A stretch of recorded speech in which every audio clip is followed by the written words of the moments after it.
Well, here we are on round 2 of the Ford EFI. Hopefully you still got some popcorn, because, well, it's Ford EFI.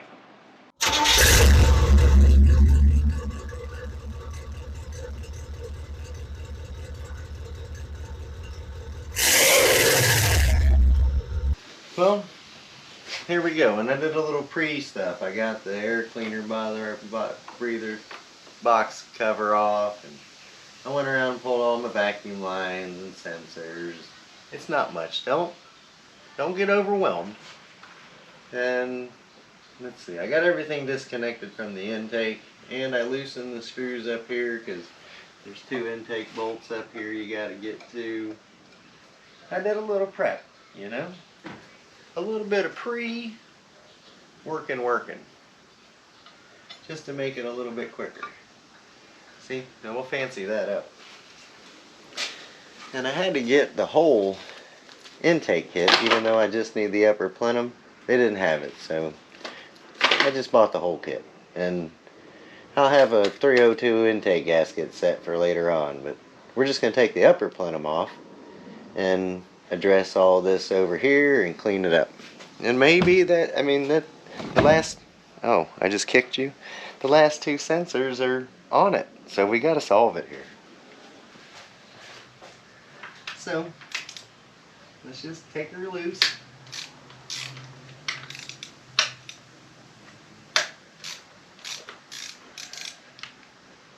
We'll get the intake off, and just step by step, you know.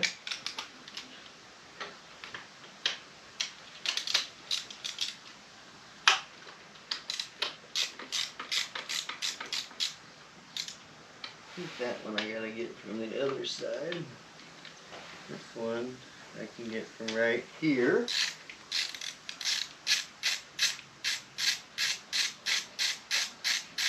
I don't know how long these ones are down here. I hope I don't lose it.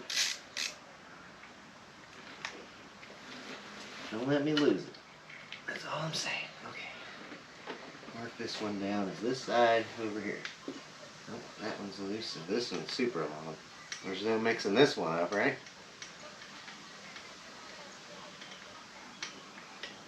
When you're a Chevy guy, and you ain't touched a Ford in 20 years, you kind of forget things.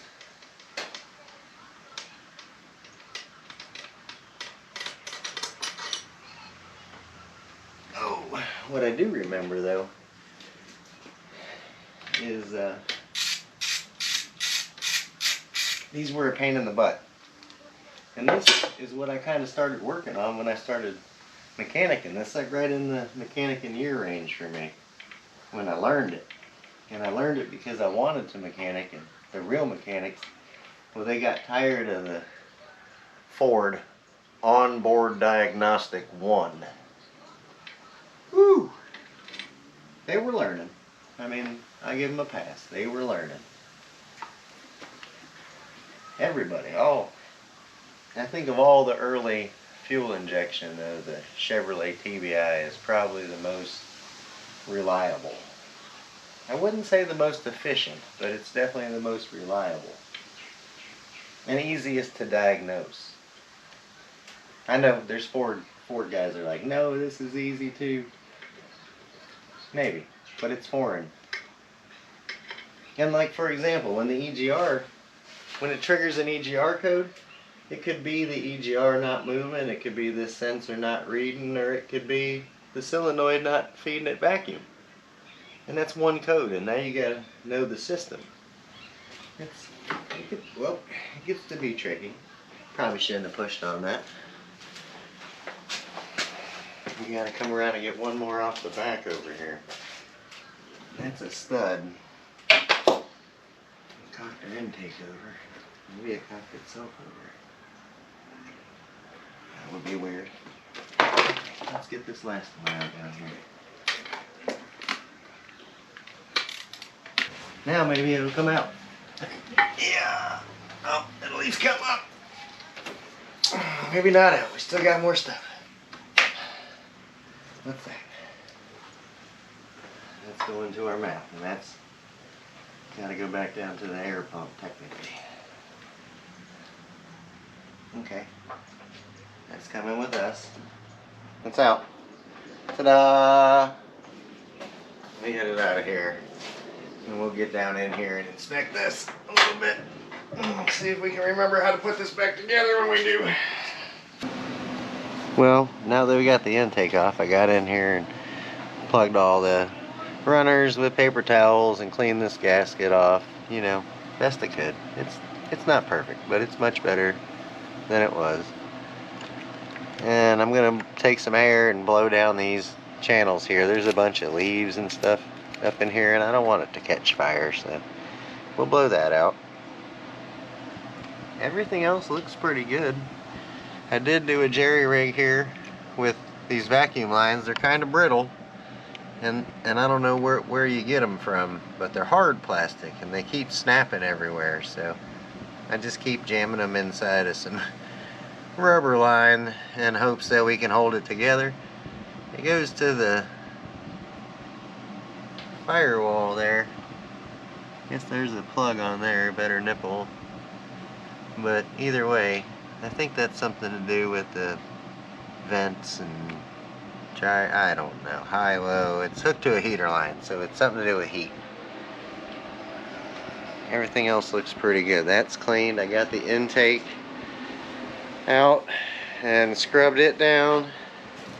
Let's see, is there anything else over here that... It all looks pretty good, huh? All the stuff that's here is good.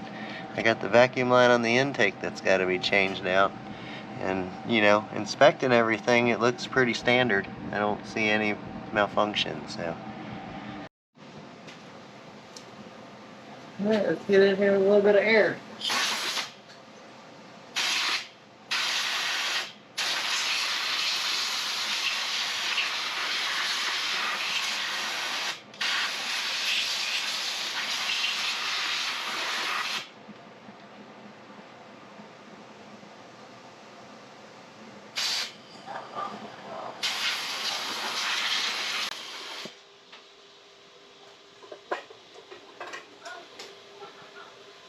Well, that looks much better.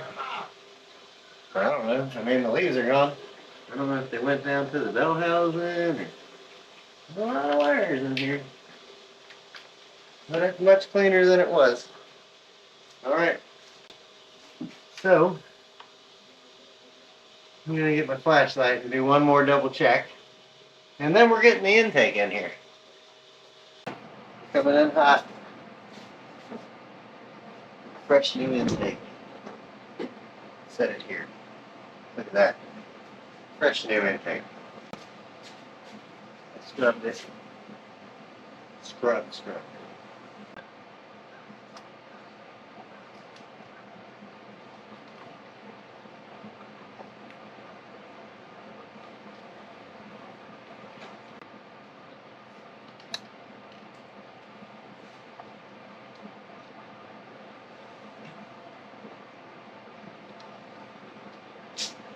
Don't do that. I'm going to move my gasket.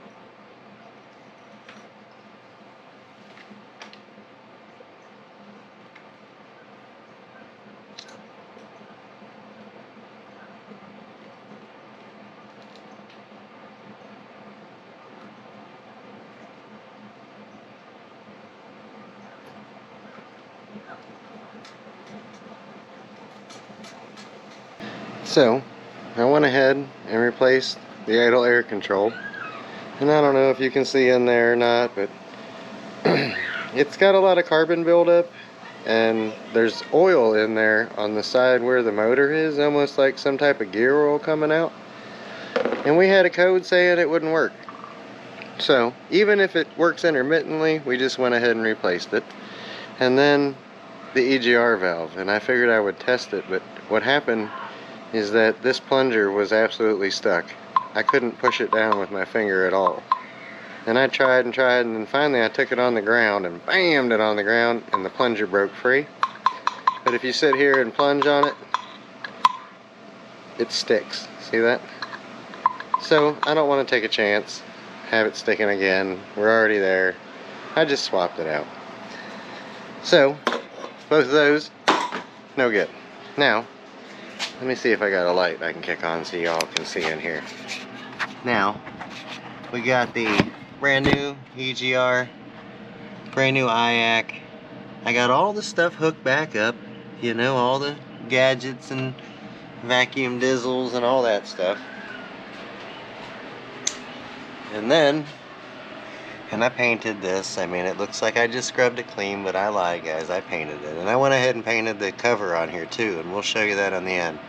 Now, the only issue I have is when I got the map sensor vacuum back here, the fitting on the intake is much larger than the fitting for the map sensor itself. So I imagine there was a T or something on that at one point in time.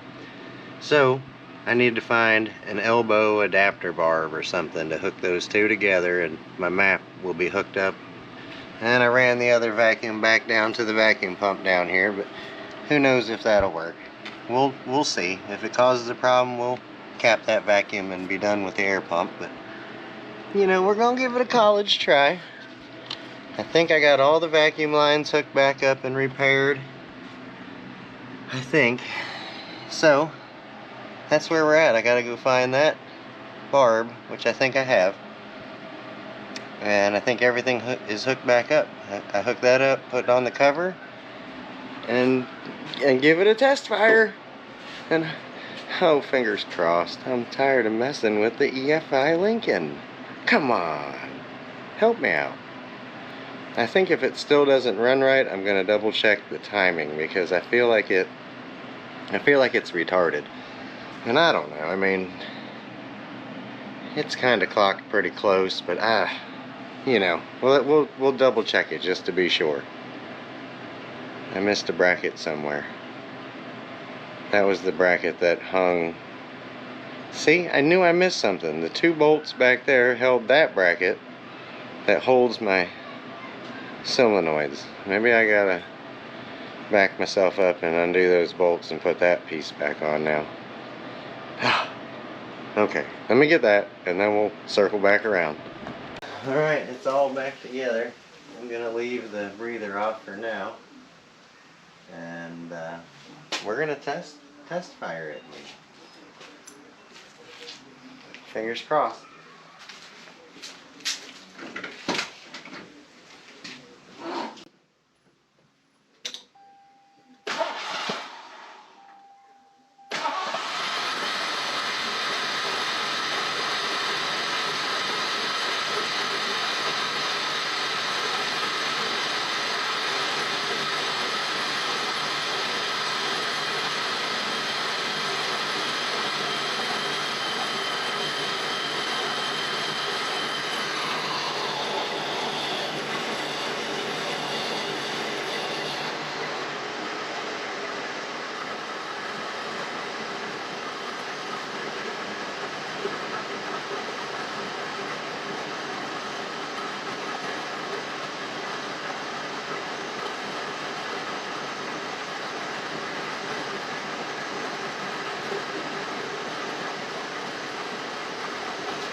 Doesn't sound too bad.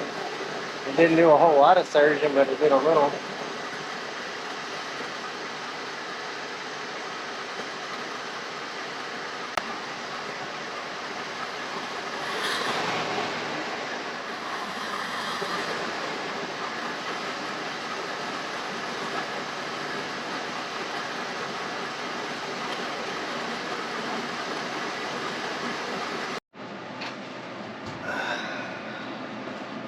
Well, I woke up this morning, stumbled out of my bed, had the thought of Lincoln in my head. So I came out here and,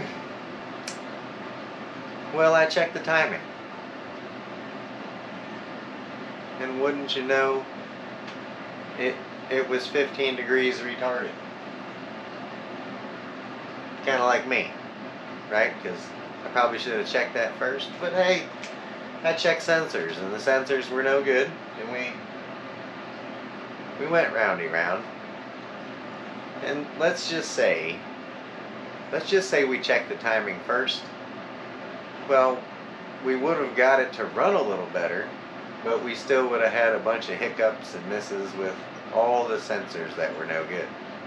And they were no good. I mean, I checked them, and then checked them after the new one was on and got correct readings. So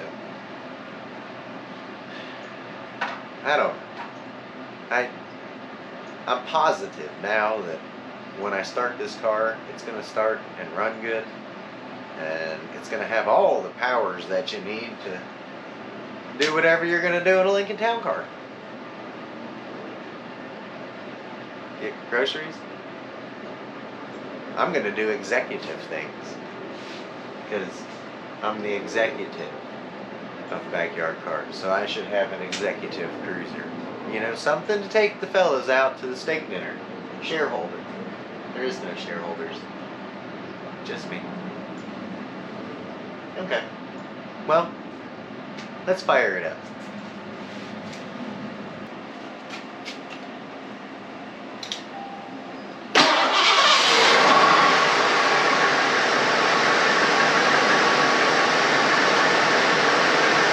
Now that's the finest Ford has to offer. Seems like it's running good. It ain't doing the whoop-de-whoop-dees no more. Sounds pretty good. Oh, idle just smoothed out a little. Maybe we should take her for a rip.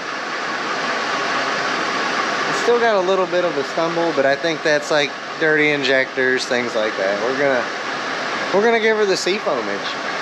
Or the Berrymans, maybe some Lucas, something along those lines. Well, I probably should have showed you the timing deal, but I didn't. I just set it 10 degrees, well, it's like 11 or 12 degrees before top dead center. And then when you plug the computer in, it's like 22. But she's got them. All right, let's go for a drive.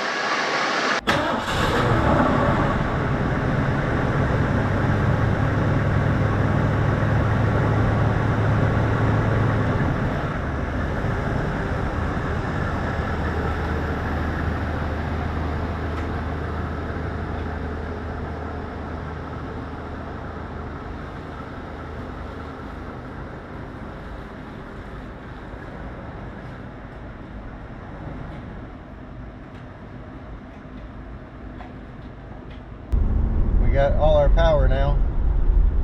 It's probably running as smooth as it has ever ran.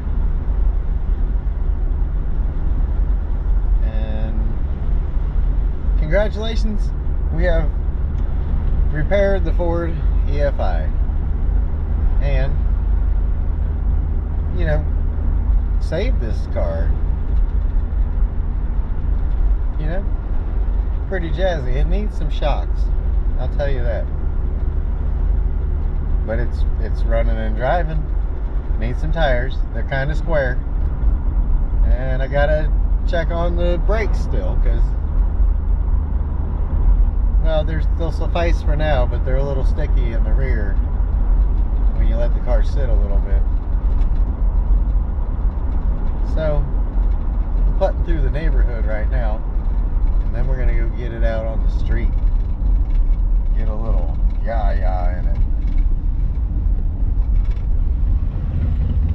I got tree debris and slime and stuff all over this car. I bet everybody that sees me is like, what a turd.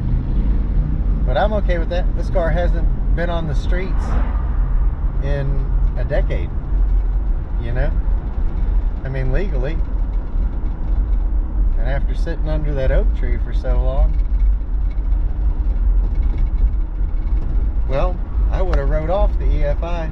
I thought we were in for a world of mess. But just turns out you needed to do 40 years worth of maintenance and set the timing. Alright, let's pipe on it a little bit.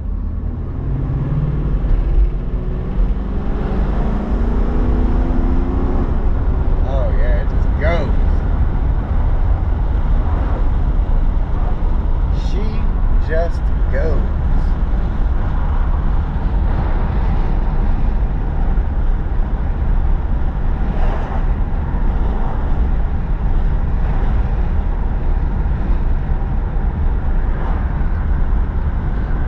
seems to track pretty true too.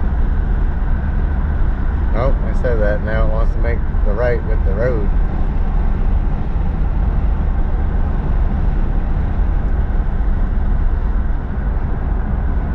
Yep. I mean, you don't feel nothing in this old boat. You barely feel the square tires.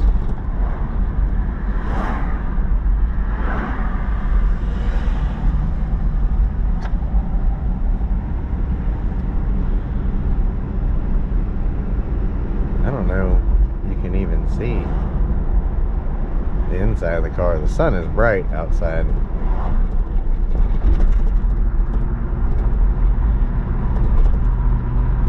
This old girl is a runner. We need some exhaust on her though. She's awfully quiet. But it's a car for executives, and executives don't run around piping. Well, this executive does. We're definitely gonna have to open her up. But look at that hood, man.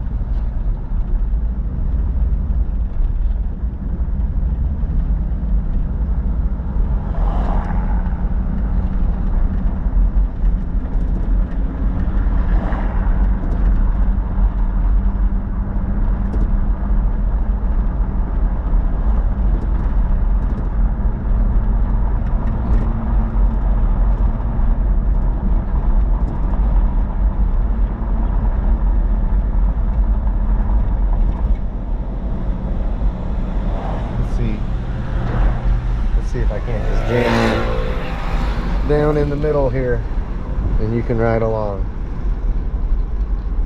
What do you think? It's probably shaking a lot, isn't it?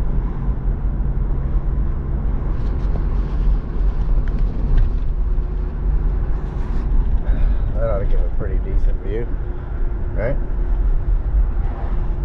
Let's see. What are you looking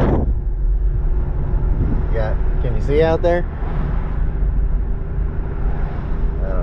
We'll run it like that for a little bit. We just cruise through town.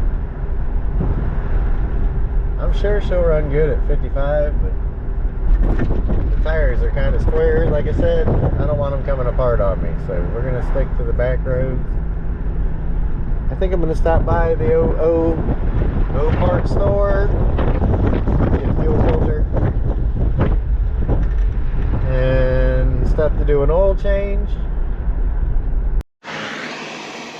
Well, we got gas and we made it to the parts store and got all our parts, and we dumped some Berrymans in the tank, and when we left the gas station I felt like something was hanging, so I started going down the road and I went to stop to pull over, and the front right brake she's locked down tight.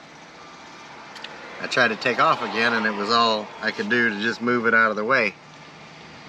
So, there's nothing I can do. I got no tools. I didn't bring any tools on the test drive, and then took the test drive a little too far. So, here we are on the side of the road.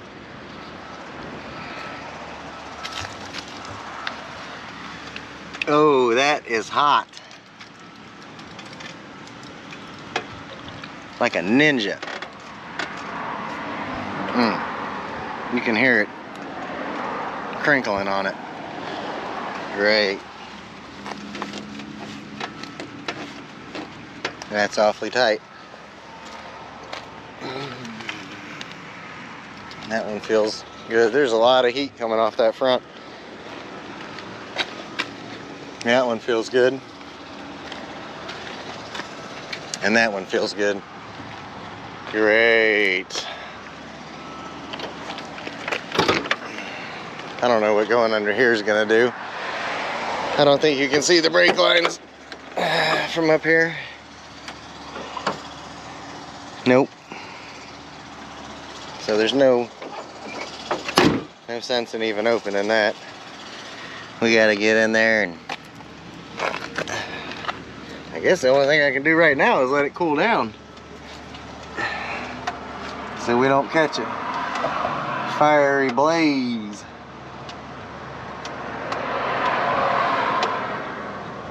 But I don't know what's happening. What do you think's happening? You think the line has collapsed? It's not letting fluid back out. You can hear it. She's awfully tight. And as soon as I hit the brake, it's just gonna get even tighter. Can we get in here? Look at that. Look at that rubber line maybe. It's too dark. I can't see nothing up there. And I don't want to burn myself. I don't know, the rubber line feels pretty good. But it's very clear that that tire's stuck.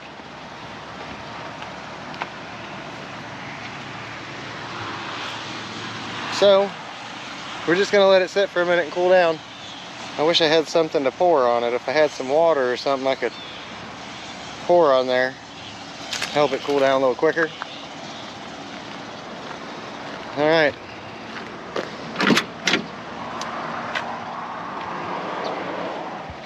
Now we're just gonna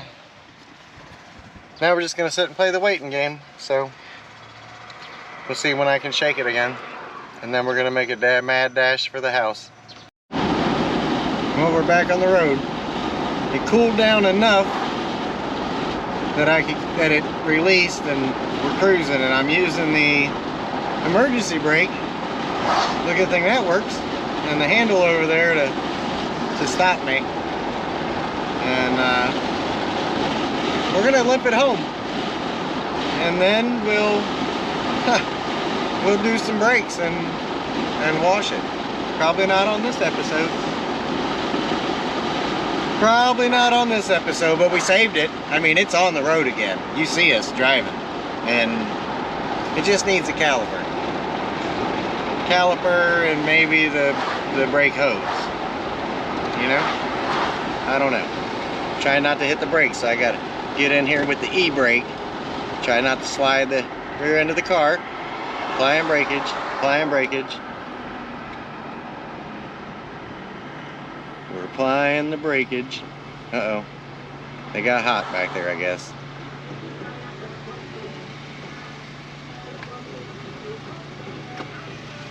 Okay. That stopped us. Probably not the smartest thing to do. But I really don't want to touch my brakes right now. It seems bad. I mean, in an emergency, I'm going to touch them. But they're not going to undo, so. What do you think that is? It's just the line is swelling? Probably, right?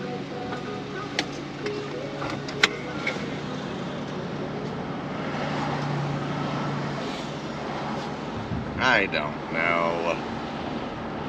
I don't want you to fall. I reached over there and grabbed you so you didn't fall. Just so you know. Oh, hey, buddy, I'm on your side. I don't know, I'm just thinking that you could be safe and you could just replace them both, caliper, new pads up front. I mean, the wife's gonna be driving it. Where are you going? Didn't I say to stay there?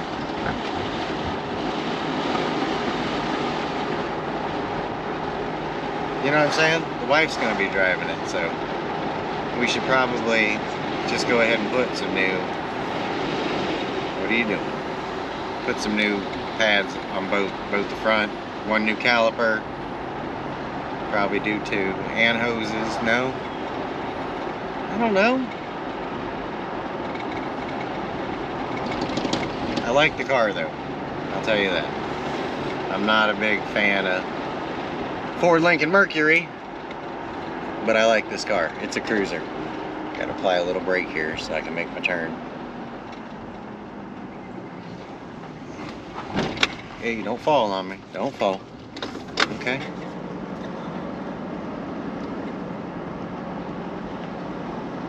I mean, worst case scenario, if I have to hit the brakes, I have to hit the brakes. You know? Uh-oh. Better pay attention, because I have to hit the brakes. At least the rear brakes. Normally the rear, you know, brake line is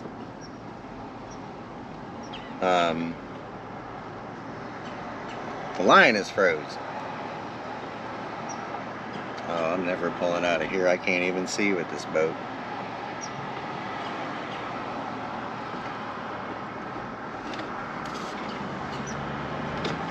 Oh, got out of there. Got out of there.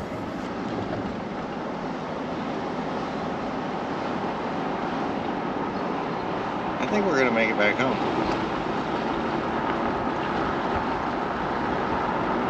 I'll tell you what, the motor is running excellent. Alright, we got a little shower. I don't even have the new wipers on yet. Okay. Old wipers are good. You're just testing it now, ain't you? God's like, hey, the brake didn't stop you? How about some rain? And old wipers. What do you think about this? I'm okay with it. Just keep feeding it. Uh-oh. There's my telly. I don't know where you are. Hello? I don't know where you are. Oh, you're in between the seats. Scam likely. That's likely. Oh, I have to hit the brakes. Shit. I was dodging my telly. Not good. Uh-oh. I had to hit him. Looking at my telly, didn't realize it was a red light. What are you doing? Maiden voyage. I want to flex on it a little bit here. Oh, the wind is feisty.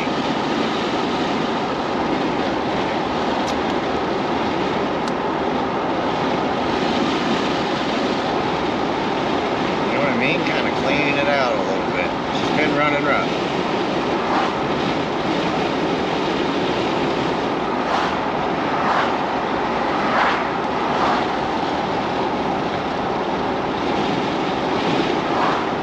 Pipe on it.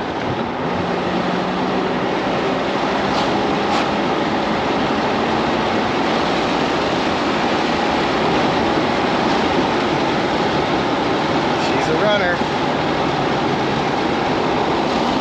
I forget, I ain't got no brakes to be slowing this big girl down like that. Okay, that was 65. Big girl got it and flexed on it.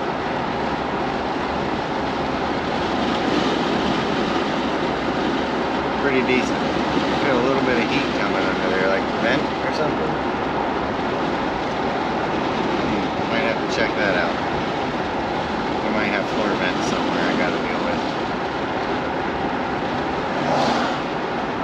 Alright, let's see.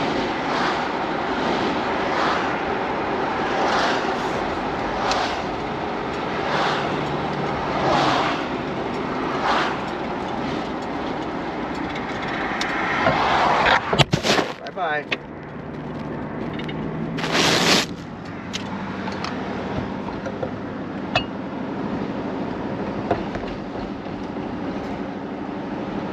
All right. Good to have you back with us. Well, we're putting back down the streetway. After a decade, the Lincoln is back on the road. Alright, getting you up in the teeth of things. Look at how pretty that looks now. She's a hot rod Lincoln, you know. We got it all done. Every new sensor, tune-up, BGR, IAC, you name it. Oil change, this is and that's on time, ready to rock and roll. We know she's a cruiser. What do you think about all that? The hot rod Lincoln. Well, we got it running. And that was the goal, right? She's running, she's driving. We got a little tinkering to do, but success. It's back on the road, and you saw us on the road and on the side of the road. So now we're gonna call it here. We're waiting on parts, so we're gonna wrap it up. But next time we're gonna get to the brakes, and we're gonna give her a bath for the first time in 10 years. Get the tree stuff off of it. and get some wheels on it. What should we do? Should we do hot rod Mustang wheels? Or should we do some 20-inch dubs? I don't know. I'm open. I'm open to anything. I was even open to side pipes, but I don't know. But I appreciate you watching, and like I said, join us next time when we wash it and put some wheels on it and probably take it out to a car show. I mean, what else? Definitely gonna go on a cruise. We're gonna put some miles on it. All right. See you next time.